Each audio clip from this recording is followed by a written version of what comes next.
제 말 좀 들어보십시오. 닥치고 내 말부터 들어라. 경청하겠습니다.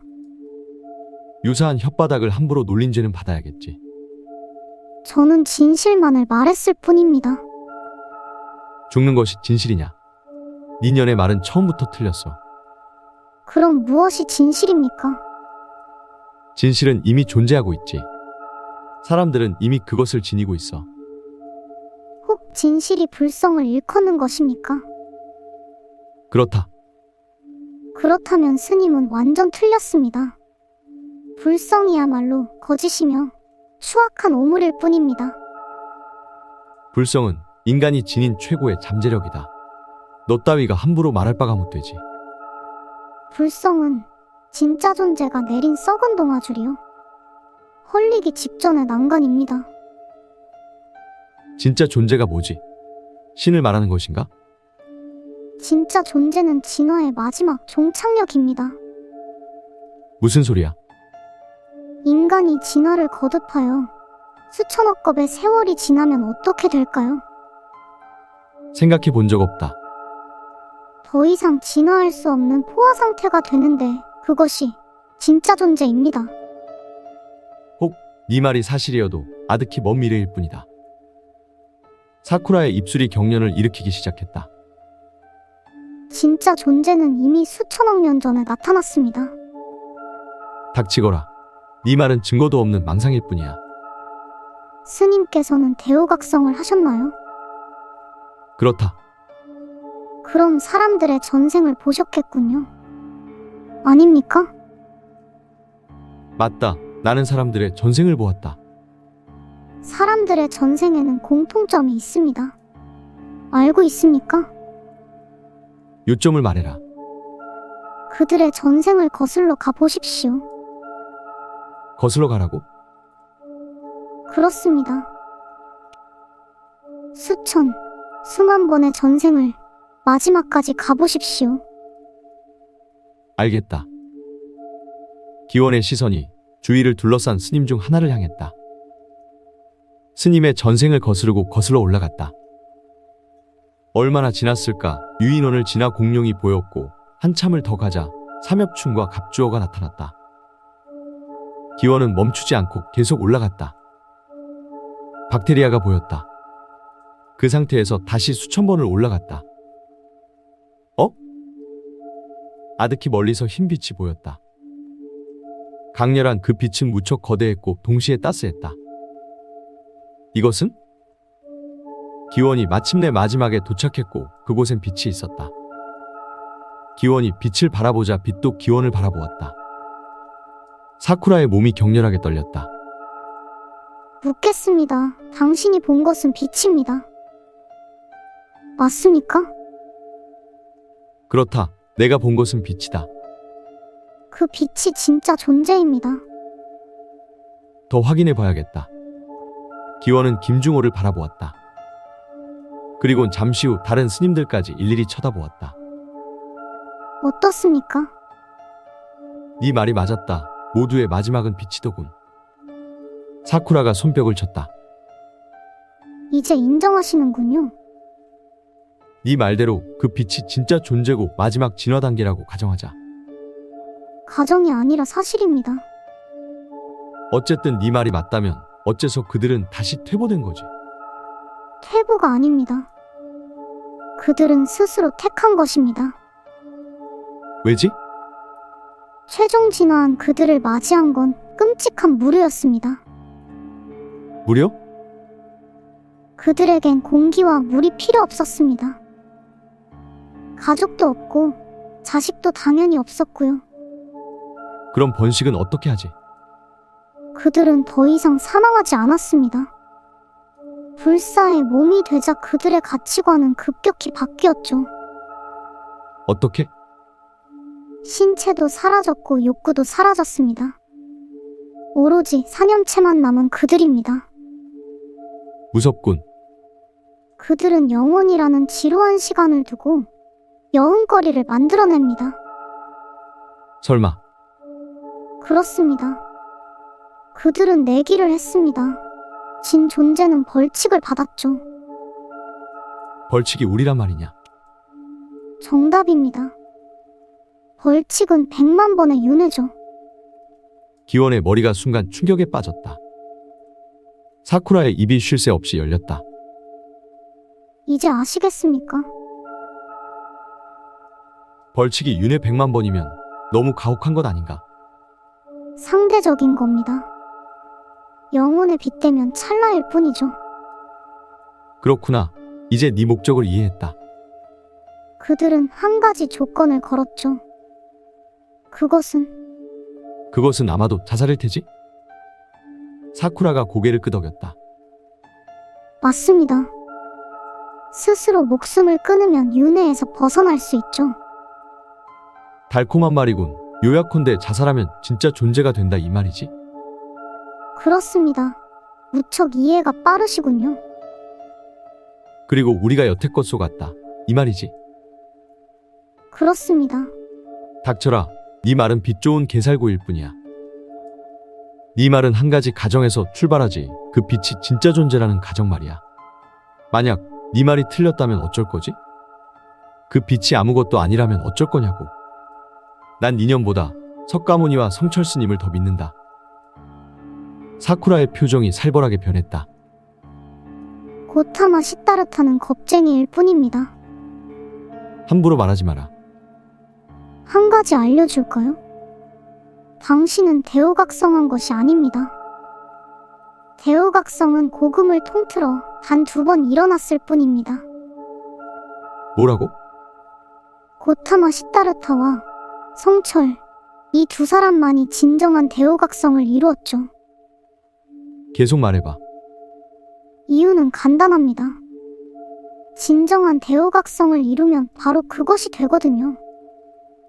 그것? 진짜 존재 말입니다. 오직 2명만이 산채로 진짜 존재가 되었죠. 아까는 자살뿐이라 그러지 않았나? 자살이 제일 쉬운 방법이고 대우각성이 제일 어려운 방법입니다. 제가 말했잖습니까? 불성은 썩은 동아줄이라고. 아무나 잡고 올라갈 수 없다는 말이군. 그렇습니다. 천운에 천운이 겹쳐야 끊어지지가 않는 것이죠. 네 말은 틀렸다. 붉은 사쿠라. 무엇이 틀렸습니까? 네 말대로 성철 스님이 진짜 존재라고 믿어보자. 스님께서 이런 말을 남기셨지. 산은 산이요, 물은 물이로다. 무슨 말인지 알고 있나? 이 말의 뜻은 있는 그대로 보란 뜻이다. 자연 그대로의 상태, 그것이 진실이자 진리란 말이지. 착각하고 있군요. 당신이 사랑하는 성철 스님을 예로 들겠습니다. 성철 스님의 열반송을 떠올려 보십시오. 사쿠라의 말에 기원의 안색이 변했다. 일생 동안 남녀의 무리를 속여서 하늘 넘치는 죄업은 수미산을 지나친다. 산채로 무간지옥에 떨어져서 그 한이 만 갈래나 되는데 둥근 한 수레바퀴 불금을 내뿜으며 푸른 산에 걸렸도다. 어떻습니까? 제가 사는 산이요. 물은 물이로다의 해석도 정정해 드리겠습니다. 사쿠라가 뭐라고 말했으나 기원의 귀엔 들리지 않았다. 쇼크 상태에 빠진 것이다. 들으셨습니까? 이제 인정하십시오. 진실을. 그럼 도대체 부처님은 왜 이 사실을 말하지 않은 거지? 고타마 시타르타는 겁쟁이였습니다. 겁쟁이가 자살을 권유할 수 있을까요? 그는 자살 대신 불성을 택한 것입니다. 한 명이라도 더 대우각성 하길 바라며 불교를 퍼뜨린 것이죠. 아니야. 그럴 리가 없어. 기원이 필사적으로 고개를 저었고 사쿠라가 박차를 가했다. 결국 그는 실패했죠. 왜냐하면 수천 년 동안 오직 성철 혼자 알았으니까요. 잠깐. 근데 넌 어떻게 이런 사실을 알고 있는 거지? 제 전생을 보십시오. 기원이 사쿠라의 뒤를 훑었다. 없었다. 아무것도 없었다. 그녀에겐 전생이 존재하지 않았던 것이다. 당신이 바로 진짜 존재였군. 사쿠라의 표정이 환하게 물들었다. 둘의 곁에는 김중호가 수마와 치열한 싸움을 벌이고 있었다. 다치려는 눈꺼풀을 핀셋으로 고정시켰다. 다시 한번 혀를 깨문 김중호가 주위를 둘러보았다. 둘의 설전이 시작되고 3일 밤낮이 흘러갔다. 때로는 울고 또 때로는 미친 듯이 웃으면서 둘은 공방을 벌였다. 무슨 말인지 전혀 들리지는 않았지만 엄청난 얘기라는 것을 짐작할 수는 있었다. 첫날 구경하던 스님들이 모두 자살했다. 곱끔찍한 냄새가 진동했지만 이틀이 지나자 아무렇지도 않게 되었다. 둘을 다시 한번 바라보던 김중호가 깜짝 놀랐다. 그리곤 재빨리 시계의 타이머를 눌렀다. 기원이 더 이상 아무 말도 하지 않았기 때문이다. 시계가 3분이 지나자 김중호의 눈빛이 변했다. 쓱 손에 들린 신문지를 펼쳤다. 과도 하나가 드러났다. 김중호가 천천히 여자에게 다가갔다. 그리곤 과도를 심장에 박았다. 2번, 3번을 연거푸 찌르자 여자의 몸이 무너져 내렸다. 그런 김중호의 모습을 기원이 멍한 표정으로 바라보고 있었다.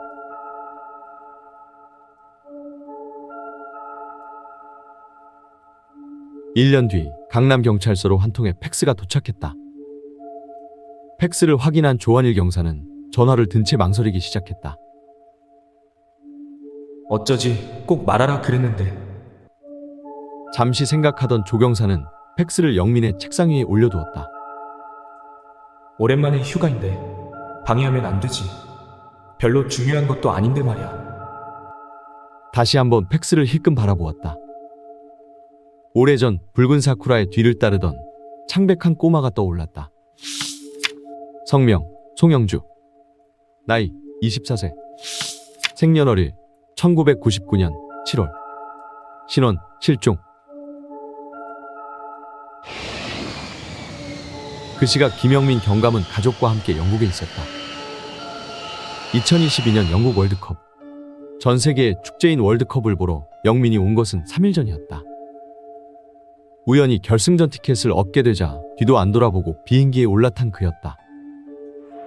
아빠, 저기 붉은 유니폼이 우리 선수들 맞지? 10살 난 딸이 영민에게 흥분된 목소리로 물었다. 그래, 빨간 게 우리나라고 하얀 게 영국이야.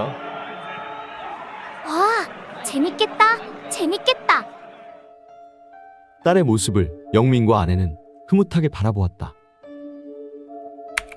그 시각 월드컵 상황실. 바짝 긴장한 영국인 PD의 눈이 화면에 집중됐다.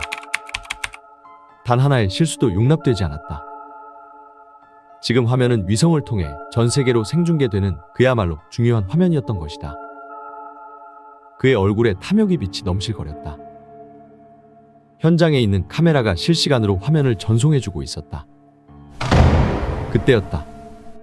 누군가 상황실 문을 걷어차고 들어온 것이었다. 무슨 일이야? 안에 있던 6명의 고개가 동시에 돌아갔다. Goodbye. 눈앞에 젊은 청년이 품에서 총을 꺼내 들었다.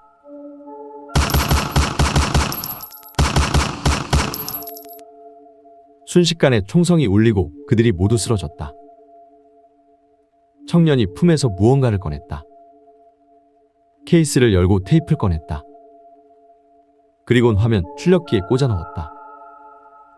청년의 입에선 거친 호흡이 터졌고 두 눈은 잔인함으로 물들었다. 어라? 그 시각 경기장에 있던 사람들의 표정이 변했다. 대형 모니터의 화면이 바뀌어 버린 것이다. 뭐야? 무슨 일이지? 영민을 포함한 수많은 관중이 웅성대기 시작했다. 막 경기를 시작하려던 심판과 선수들도 어리둥절하기 마찬가지였다. 그때 화면에서 누군가 나타났다. 화면을 보는 영민이 눈이 공포로 물듦과 동시에 스피커에서 음성이 들려왔다. 여러분.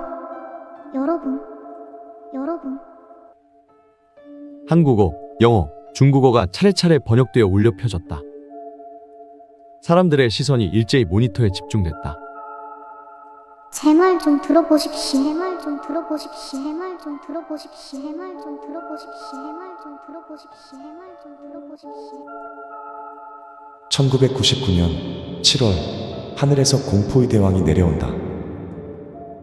앙골모아 대왕을 부활시키고 그 전후 마르스는 행복해지리라. 노스트라다무스